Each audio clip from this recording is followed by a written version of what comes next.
우리 하나님의 말씀 요한계시록 22장 16절에서 끝절까지 있는 말씀을 우리 함께 보도록 하겠습니다. 22장 16절부터 끝절까지 있는 말씀. 나 예수는 교회들을 위하여 내 사자를 보내어 이것들을 너희에게 증언하게 하였노라. 나는 다윗의 뿌리요 자손이니 곧 광명한 새벽별이라 하시더라.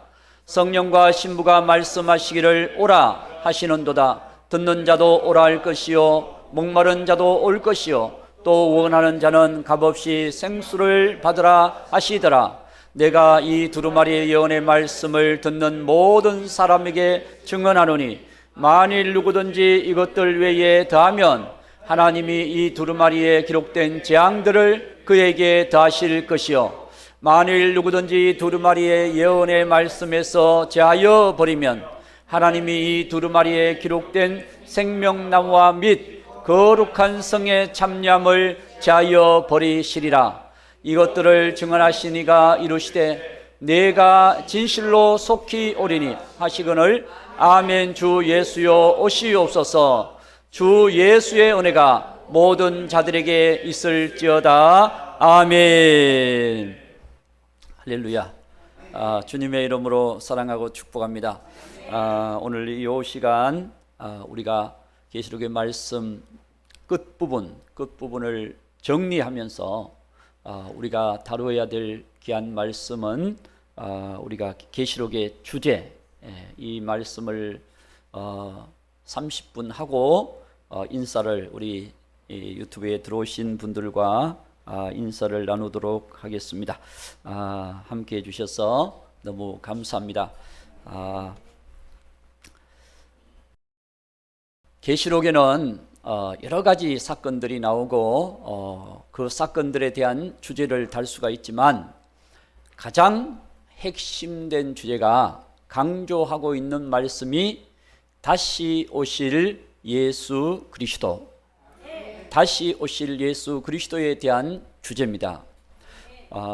정말 우리는 지금 이 시대를 살아가면서 예수님이 다시 오신다, 이 사실을 우리가 계속 생각하고 마음에 새기고 또 우리의 신앙 가운데서 늘 의도적으로 바라보는 그런 믿음을 가져야 될 것입니다. 왜 그래야 되느냐? 초대 우리 사도들이나 그들의 사역들을 보면 그들은 그들 시대에 예수님이 오신다는 것을 강조했어요. 그들 시대에 예수님이 오시지 않는 것을 알면서도 오신다라고 강조했습니다. 왜 그렇게 했느냐? 그래야 깨어나는 것입니다. 우리 마태복음 25장 5절 6절 말씀 보면 예수님의 열천녀의 비유를 말씀하시면서 열천녀가 예수님이 드디어므로 다 뭐 했다고요? 졸며 잤다. 전심을 먹고 나면 나른하니까 졸며 잘 수도 있어요. 그런데 이제 우리가 정신을 차려야 될 것은 그 다음에 자 밤중에 소리가 나되 보라 신랑이로다 맞으러 나오라 하매, 그 다음에 이제 보세요. 이에 그 처녀들이 다 일어나라고 말씀, 다 일어나. 그렇습니다. 우리가 깨어나게 하기 위해서는 우리 영혼도 우리 자신도 마찬가지입니다. 우리 자신도 깨어나기 위해서는 예수님이 내가 살아 있을 때에 오신다. 예, 아멘이 조금 높아졌습니다. 내가 살아 있을 때 예수님이 오신다라고 하는 생각을 가지고 신앙을 우리가 갖고 준비하면 내 살아 있을 때 오시지 않는다 할지라도 우리는 깨어있는 신앙이 될 수가 있는 것입니다. 지금 현재 온 세상에 예수님이 말씀하신 대로 징조들이 쫙 깔려 있잖아요. 이런 징조들이 있을 때 우리는 이런 징조들을 보면서 때를 알 수 있는, 때가 가까웠구나 라고 하는 것을 우리는 깨달아야 되거든요. 계시록 22장 10절에 보면 때가 가깝다고 하는 것을 얘기합니다. 때가 가깝다. 또 내게 말하되 이 두루마리 예언의 말씀을 임봉하지 말라. 때가 가까우니라. 때가 가깝다. 그래서 우리는 계시록을 열어야 된다고 하는 것을 말씀해 주고 있습니다. 열어라. 왜 그러냐? 주님 오실 때가 가깝다라고 이렇게 말씀하고 있습니다. 1장 3절, 계시록 1장 3절에 우리가 늘 외우고 있는 말씀, 이 예언의 말씀을 읽는 자와 듣는 자와 그 가운데 기록한 것을 지키는 자는 복이 있나니 때가 가까움이라. 때가 가까움이라. 그렇습니다.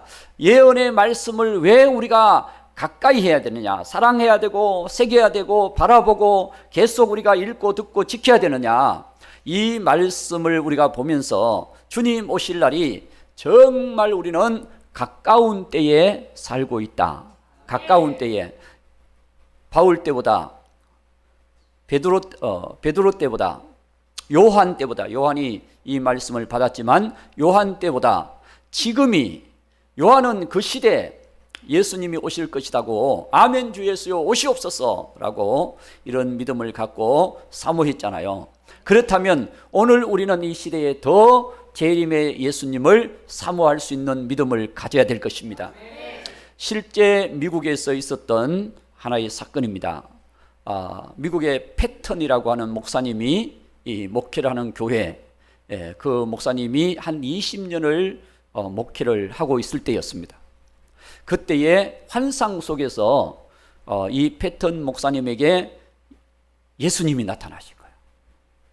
나타나셨다 그러는데 다 전혀 반응이 없으셔요. 자, 나타나셨어요. 예수님이 이 패턴 목사님에게 환상 중에 나타나셔서 그렇게 질문했습니다. 너는 지금 몇 년째 목회를 하고 있느냐? 그랬더니 20년입니다. 20년째 목회를 하고 있습니다. 그러면 성경에 재림에 대한 말씀이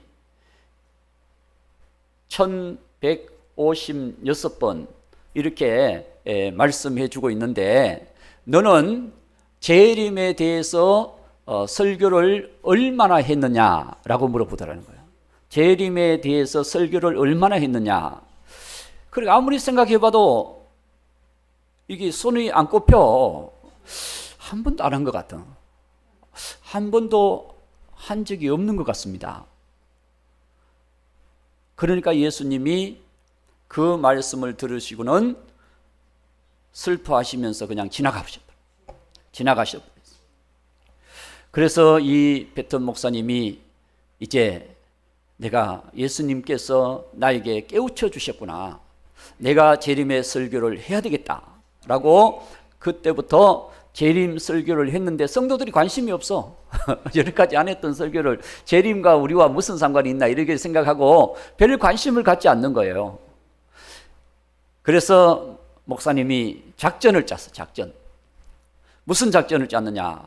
나팔을 잘 부는 집사님을 아마 교회에 이렇게 아마 이 계단으로 해야 천정 위에 올라갈 수 있도록 했나 봐요. 거기 딱 숨어가지고 나팔을 대기를 하고 있었어요. 그리고 내가 지금 예수님 오십니다 그러면 나팔을 막 부르래. 그 집사님하고 목사님하고 짰어. 아무도 모르게 그렇게 짜가지고는 목사님이 재림의 설교를 하시면서 예수님이 언제 오십니까? 내일 오실까요? 한 달 후에 오실까요? 1년 후에 오실까요? 아닙니다. 예수님은 지금 오십니다. 지금 오십니다. 그러니까 나팔 소리가 막 갑자기 막 나팔 소리 나는 거야.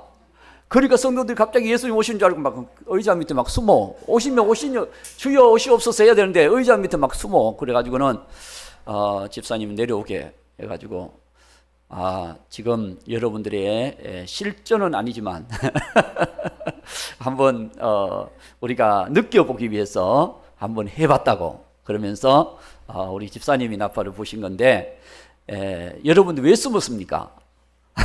그러니까 아직 재림에 대해서 전혀 생각도 안 했던 사건이 갑자기 일어나니까 숨은 거예요.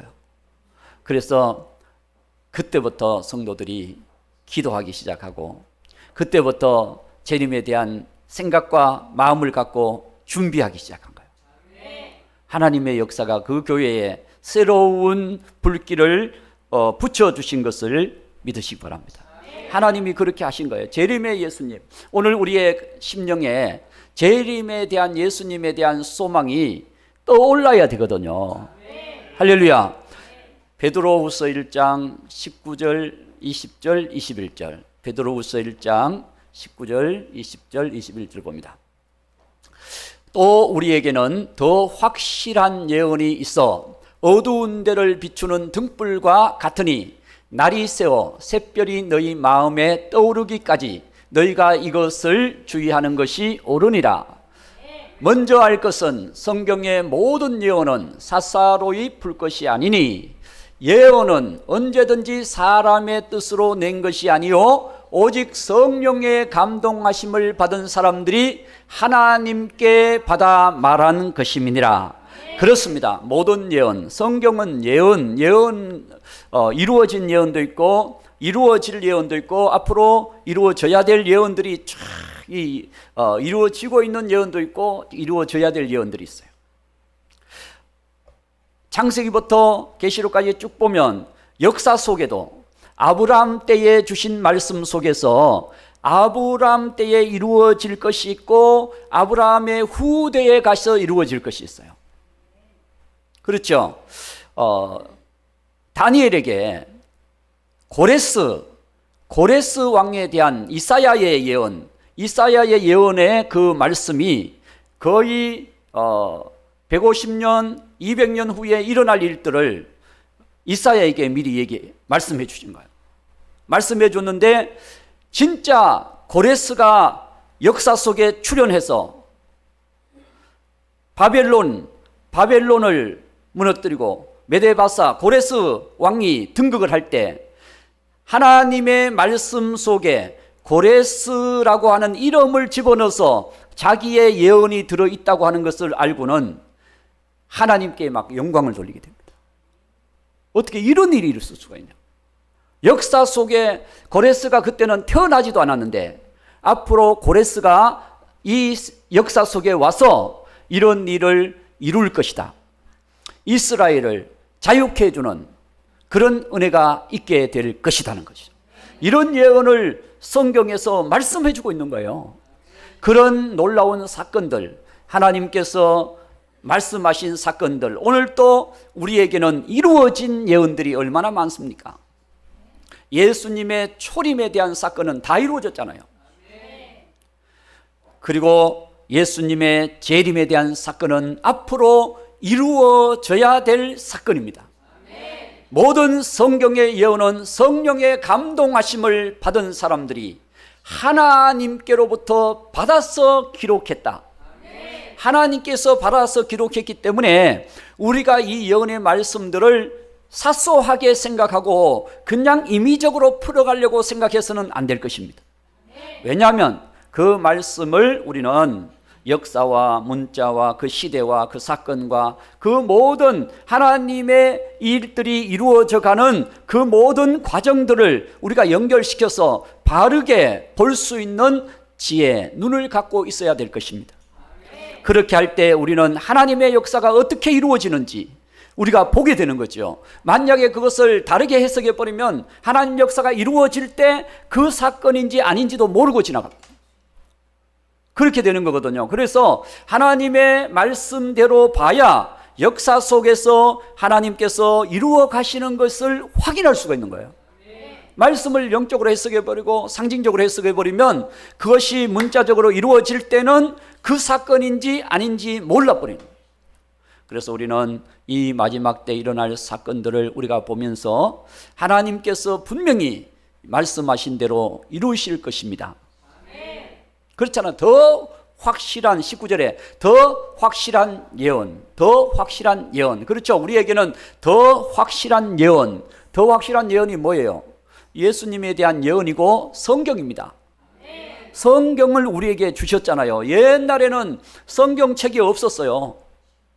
그냥 저기 원서 그거 저 사본 저 원본을 그냥 막 그거 두루마리 막 가죽 같은 데 쓰다 보니까 두루마리를 말아가지고 뭐 몇 곳만 쓰면 막 한 역화가 돼버리고 막 그렇게 되면 그걸 어떻게 해요? 우리가 다 알 수가. 그것도 완전된 것도 완성된 것도 아닌데. 그러니까 계속해서 우리는 그런 시대에서 살았다면 우리가 제대로 알 수가 없죠.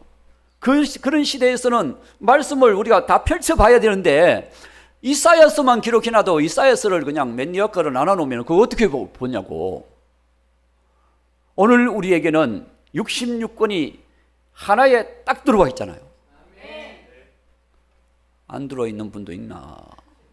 할렐루야. 그러니까 이 말씀이 우리에게 자세하게 들어와 있어요. 그렇기 때문에 우리는 말씀을 통해서 보는 눈을 가져야 되는 것입니다.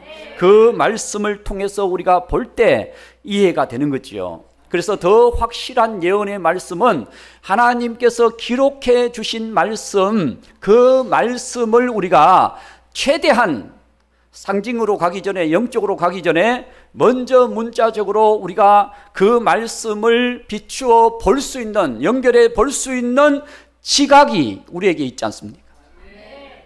기도하면서 말씀대로 우리가 보려고 하는 그런 노력이 먼저 있고 난 다음에 그 다음에 다른 각도에서도 보고 그렇게 하면 더 폭이 넓어지잖아요. 그런데 이 뼈대가 만들어지지 않은 상태에서 그냥 다르게 막 해석해 버리니까 이 뼈대를 그냥 어디에 둬야 될지 모르는 거예요. 그러다 보니까 계시록이 해석이 안 되는 것입니다. 그래서 우리는 재림 예수님이 중심이고, 그리고 성경의 재림 예수님을 통해서 이루어 가시는 하나님의 놀라운 역사, 여러분 재림의 예수님에 대해서 우리는 계시록 1장에서 요한이 제일 먼저 재림 예수님을 만나게 됩니다. 그렇죠? 1장 계시록 우리 1장 12절인가요? 계시록 1장 자 12절 봅니다. 12절 몸을 돌이켜 나에게 말한 음성을 알아보려고 돌이킬 때에 7 금촛대를 보았는데, 이 7 금촛대는 7 교회를 가리킵니다. 촛대는 교회입니다. 교회. 자, 그리고 자 13절 촛대 사이에 인자 같은 이가 발에 끌리는 옷을 입고 가슴에 금띠를 띠고, 14절 그 머리와 털의 희기가 흰 양털 같고 눈 같으며 그의 눈은 불꽃 같고, 15절 그의 발은 풀무불에 단련한 빛난 주석과 같고 그의 음성은 많은 물소리와 같으며, 16절 그의 오른손에 7 별이 있고 그의 입에는 자위의 날선 검이 나오고 그 얼굴은 해가 힘있게 비치는 것 같더라. 예수님께서 초림하셨을 때는 요한이 예수님께 기대서 떡도 먹고 그렇게 하면서 예수님 선생님 하면서 이렇게 기대했는데, 승귀하신 이제 예수님께서 하늘 영광을 비워두시고 오셨다가 그 영광의 자리에 다시 회복되신 재림의 예수님의 모습을 이 요한이 본 것입니다. 그렇게 보고 난 다음에 18절 봅니다. 곧 살아있는 자라 내가 전에 죽었었노라. 볼저다 이제 세세토록 사망과 음부의 열쇠를 가졌노니. 17절 내가 볼 때에, 요한이 예수님을 만나서 볼 때에 그의 발 앞에 엎드려져 죽은 자 같이 되매, 요한이 초림하셨을 때 예수님을 가까이, 예수님의 사랑받는 자였잖아요. 사랑받는 자. 그랬는데 이 요한이 재림의 예수님, 승귀하신 예수님을 보는 순간에 그 앞에 엎드려져 감히 그 위엄하신 태양같이 비춰지시는 그 얼굴이 힘있게, 태양이 힘있게 비치는 것 같더라. 그런 예수님의 모습을 보는 순간 팍 거꾸로. 여러분, 바울이 예수님을 만나는 순간 거꾸러졌어요? 안 거꾸러졌어요? 안 봐서 잘 모르겠죠. 거꾸러졌습니다. 거꾸러졌어. 그래서 누구십니까?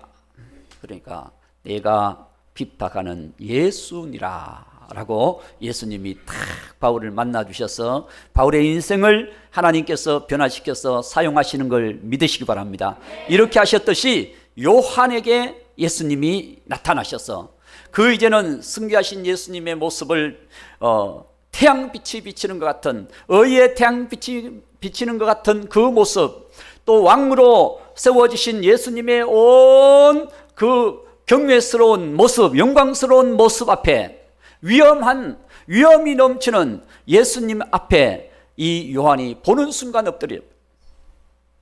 야, 여러분, 그 예수님이 다시 오실 예수님이십니다. 할렐루야. 예수님께서 교회 사이에 계시는 예수님.